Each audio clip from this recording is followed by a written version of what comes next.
What's up guys, me Kevin and welcome back to my channel. No? So may bago tayong i-review ngayon. Kung naghanap ba kayo ng wireless gaming headset na hindi masakit sa bulsa pero loaded na sa features, baka ito na yung hinahanap nyo. So today pag-uusapan natin yung Attack Shark L80 Pro. So yan, ang tanong, worth ba siya? Maganda ba yung sound quality? Okay ba yung microphone? At sulit ba siya compared sa mga na-review ko ng headset? Na kung gusto niyo malaman kung ano yon, watch my previous two headset na na-review before. So, nandyan siya. So, ito na yung mas matagal ko nang ginagamit. Mga 2 months ko na siyang ginagamit. So, let's see kung bakit yun yung yun yung tumagal sa akin. So, ang unang-una sa kanya is ito, na-unbox ko na siya. Ito siya. Unang-unang napansin ko, no, napakagaan niya. Minimalist lang yung design. Hindi siya mukhang pang gaming, no? So hindi siya yung flashy na RGB na usual sa mga gamers na headset na nakikita natin.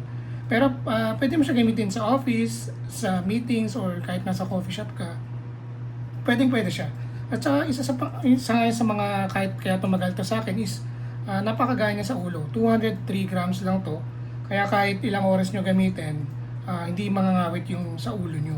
So yung ear cups naman niya is gumagamit siya ng breathable na memory. So hindi siya yung kulob, no, kunwari leather yung gamit niyo na ear cups. Yung kasi na usually na mamawis yung tenga niyo. Pero dito kasi is breathable siya, parang mesh type siya, tsaka malambot siya. So very comfortable kahit sa long session ng gaming. So adjustable na rin yung niya. Kung medyo malaki yung ulo niyo, pwede niyo i-adjust. So ang downside niya is hindi siya yung katulad ng iba kong na-review na headset, hindi siya natutupi. So ganyan lang siya. Pwede nyo bilan ng mga bag or kasi pag sinuksok nyo lang to sa bag nyo, may tendency na baka mag-crack yung plastic. So yun nga, overall yung quality niya, puro plastic lang siya. Kahit yung dito sa ulo niya is made out of plastic lang. So hindi siya ganun katibay kung sa pwede lang siyang gamitin talaga yung pag maingat na maingat kayo. Ayun. At isa sa mga selling point naman ito is siya, tri-mode. Ano ibig sabihin ng tri-mode? Ang tri-mode is pwede siyang Bluetooth, pwede rin siyang wireless na meron siyang dongle, at pwede rin siyang wired. Ito yung mga kasama sa box niya. No? Meron siyang dongle na kinakabit sa laptop or sa PC. Ito yon.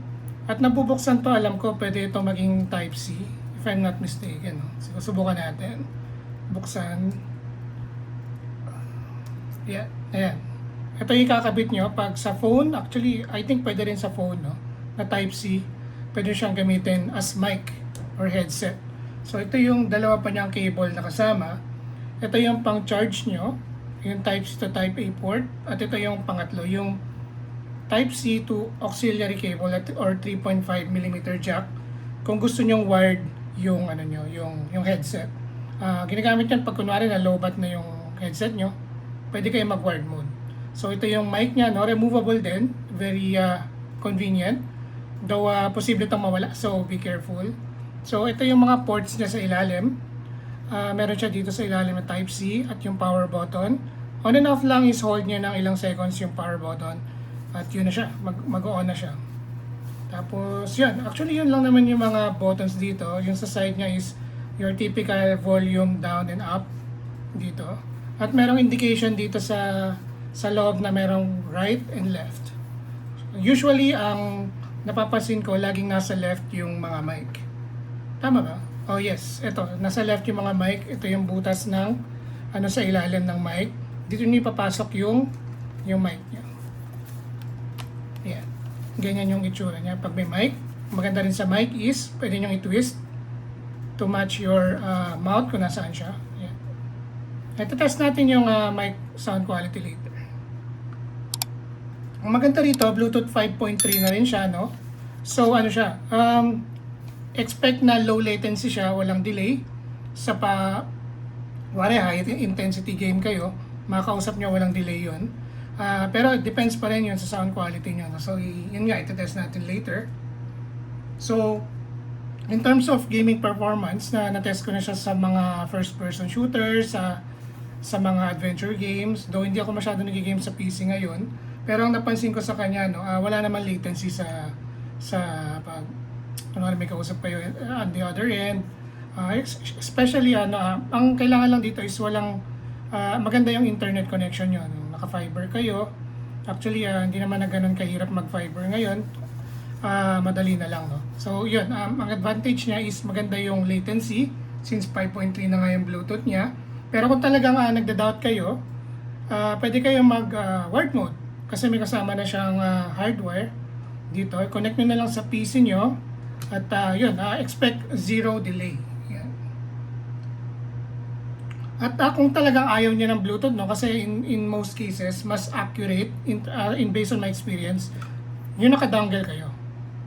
So, isaksak nyo lang to sa PC nyo or sa laptop nyo, yun, expect lower latency. Tsaka, usually kasi pag Bluetooth, maraming naka-on na Bluetooth, yung watch nyo o yung cellphone nyo naka-on yung Bluetooth, baka magkaroon ng connection issues. So, yun. So yun nga, yung microphone test, tara mag-test tayo ng mic. Okay yan, so ito yung mic test natin. What do you think guys? Malinaw ba? Kasi for me, based on experience ko, maganda naman yung audio niya, no?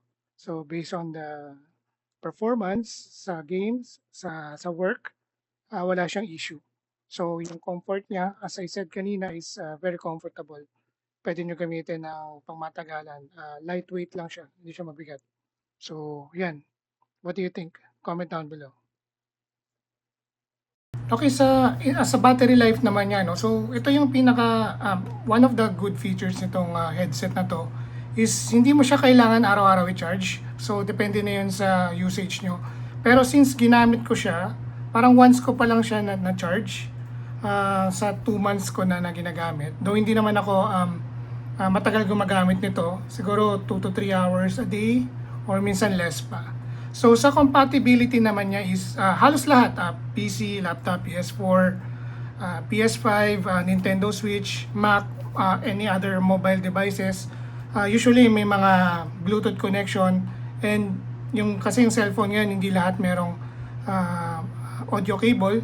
So is advantage na sa mga audio cable, pwede nyo gamitin yung itong cable na to. So yun, so doon tayo sa pros and cons, no? Very lightweight, comfortable kahit long gaming sessions. Sabi ko kanina, tri-mode, low latency wireless gaming, detachable mic, hindi super aggressive yung design, very lightweight, multi-platform support, at syempre, sulit sa presyo. Yun, cons naman ito is yung pwede niyang i-improve based on my experience is kung bass lover ka, hindi siya ganun ka deep. So hindi ka na yung mag-expect ng magandang audio. This is for mga casual lang na movie watcher, music listener. Build talaga siya for gaming.